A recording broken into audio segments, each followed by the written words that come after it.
So I've typed in how to slow down in judo, right? I think one of the most fundamental aspects of I'm gonna ask somebody on this that's actually qualified.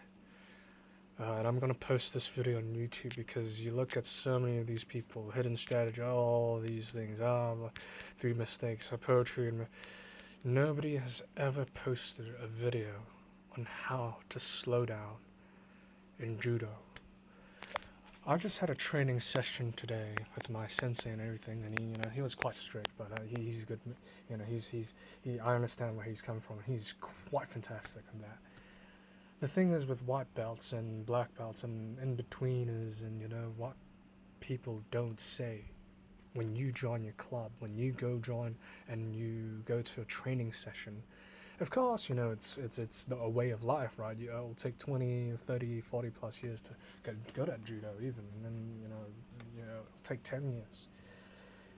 For those people who are like, they've done it since they were a kid, you can't really say anything about that. And it's not about comparison, but comparing yourself to who you are.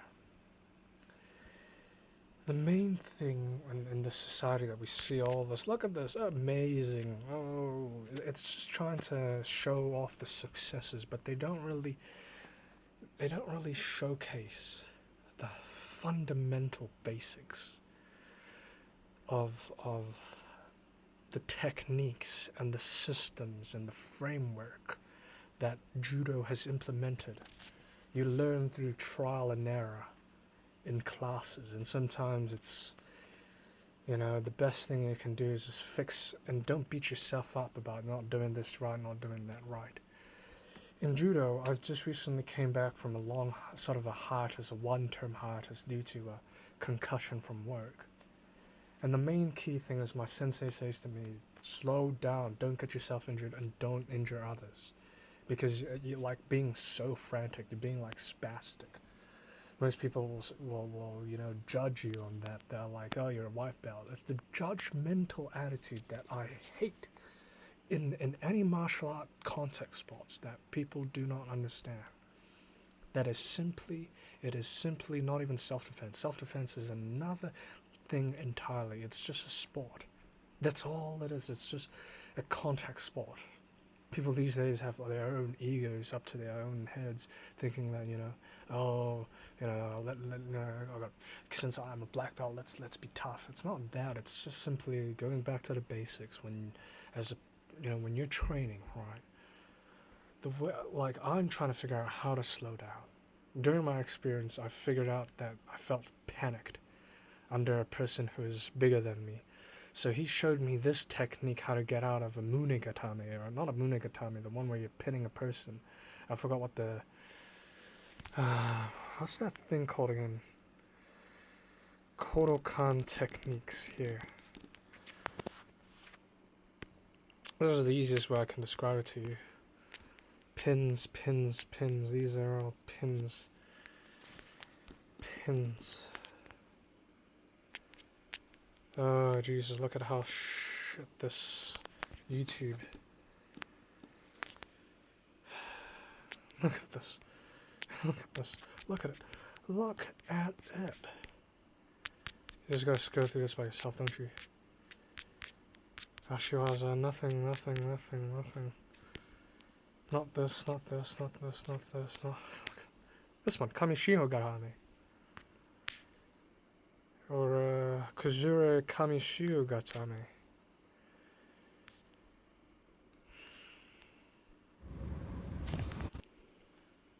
You look at that, you're pinned underneath that place. As a person, when you're a white belt, people are like, they expect you to know what to do, but you're just a white belt. It takes almost a decade, even years to do this. You look at all these people, I go in my club, right, and I see blue, black, brown belts that they're just like, wow. And they're like new white belts that are coming in. And it's not like, It's just like, when people in judo, when you're new beginner, the key to slowing down is that I'm even trying to figure that out myself. The key to slowing down for newer white belts, this is me trying to impart some advice to these people, right? To whoever it is out there that is under my, that is in a similar situation to me. That the issue is that you look at that, they're being spastic as well, but they're being controlled. The problem is that you see in judo, these people, the black partner, he just doesn't react to it. It's the guy trying to like push. But you will know that in Randori and even just Osaikomi and even just, Newaza, that the techniques that you practice, you're implementing 50% resistance, 50%, not even called 50%. Your partner is moving along. Your partner is actually trying to figure out also how it's like a chess match. It's like blitz chess. But the issue as a white belt is that you just don't know how. Some people, like I've got ADHD, autism, and all that kind of stuff. I do judo for just sports, right?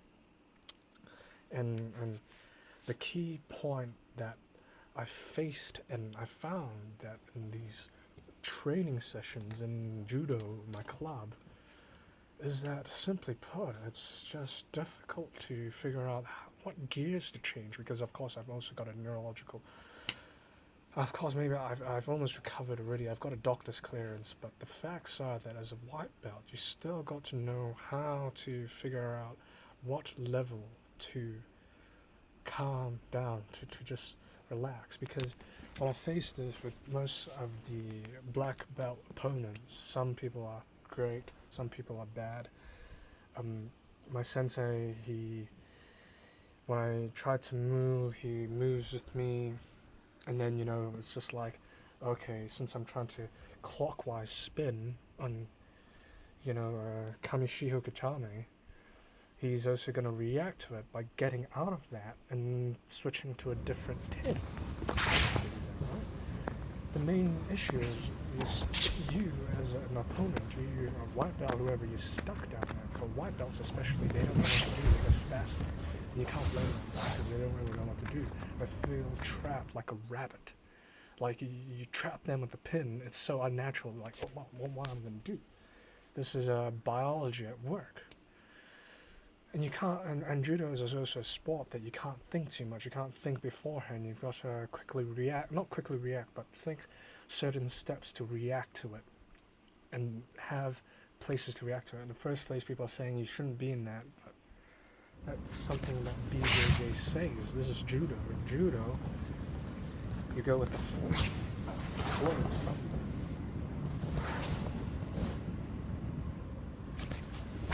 So I'm trying to figure out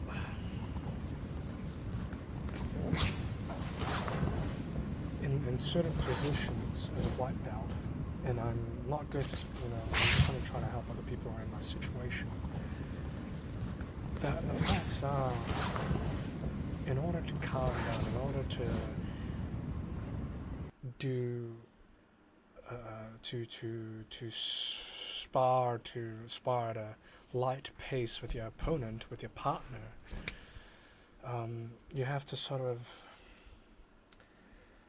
just feel like you are breezing. You are like, okay, you know what? I'll trust your partner, and I'll just turn over the side, and I'll just don't go fast. Just you use clockwise, just like you're like a pendulum. Swing your legs. Imagine your legs. Even though the mass of your body is, you've got heavier weight on your chest, right? Use your pendulum of your legs and swing it side to side, not just using the ebi move.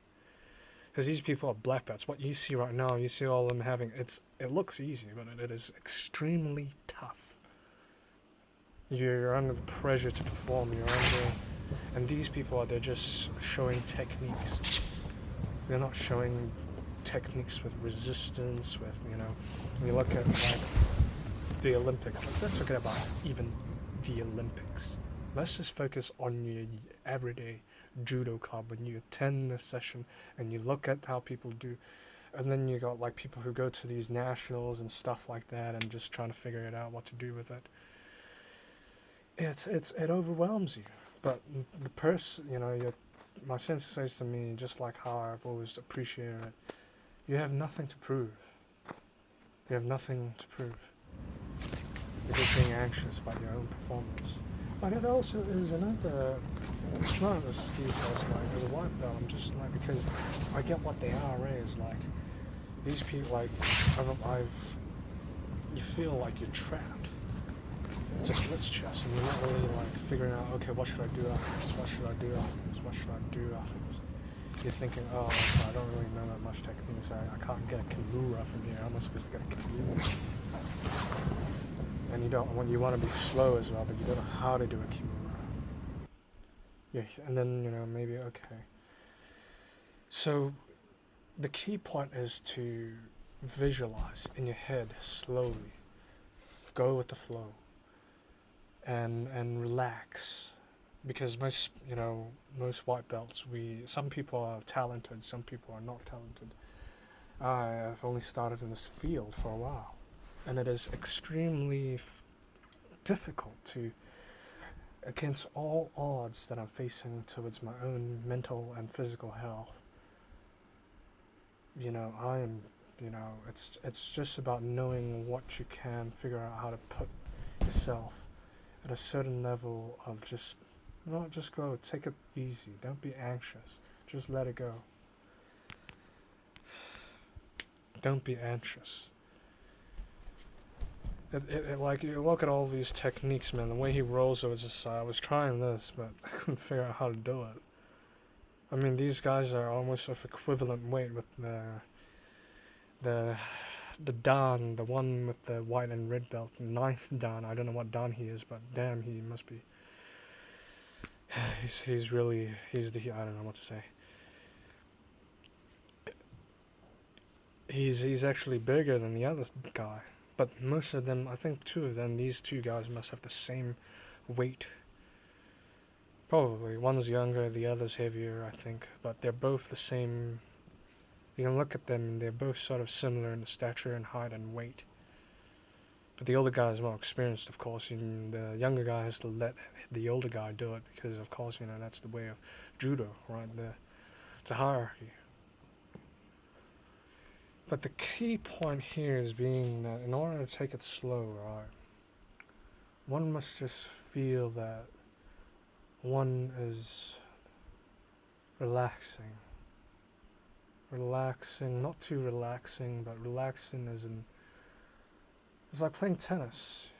You're just going at a light pace, hitting the hitting the racket back and forth. But of course, judo is completely not tennis. It's just I'm just trying to fundamentally give an analogy on how your energy should be like for the white belts. It's tough because some of us, we don't really know how to go with the flow. Some of us, we're not born like that. We it's just a sport, that's all. Martial arts, whatever. It's not used for fighting because these days I think the whole world's gone fucking crazy, man. And then trying to brag themselves that martial arts stabbings. I looked at the news in New Zealand, right? I live in whatever it is, and I just recently saw that it was sort of like criminologically, it was kind of proving my the law was actually quite justified. The law was actually okay. I saw like this guy. I don't know what went wrong, but the guy had martial arts skills, right? He went in there. I don't know why he attacked the woman. But he had a knife and all that. And the other guy he was a soldier. I think he was a former soldier. He was a veteran, I think. I'm not too sure what. I think a New Zealand Army veteran of some sort. I don't know. I couldn't be too certain what the news said. It's on New Zealand Herald or whatever it is. And I think it was the guy who tried to. I don't know what was happening. It was a drug incident. He was trying to get it out. I don't know. He had these skills. He tried to fight against the veteran, but of course he had something like, of course, an army veteran would obviously overpower and overshadow a person who has martial arts skills, right? I've met a few people who is veterans, literally, in my club, and they have completely. They're really humble. They have really, like, I don't even know if he's legit for real. If that's the case, he really is a combat veteran. I really tip my hat off to him. But the thing is, what I'm trying to say is, the point being is that you don't use judo, BJJ, for self-defense. You just use it as a sport. Because in self-defense, when you look at self-defense, right, yeah, sure, it's a good skill to have, right, but you really just want to be out of that situation in the first place. Don't ever get into a physical confrontation or a fight. You really don't want to. Because these days it's not just having the fear of the cops behind your tail if you do something wrong. It's also a lot of other things. You lose your freedom completely, no matter whether you're in the wrong or the right. China actually has a right understanding of how violence works. You lose, you go to the hospital. You win, you get a free trip to prison or jail.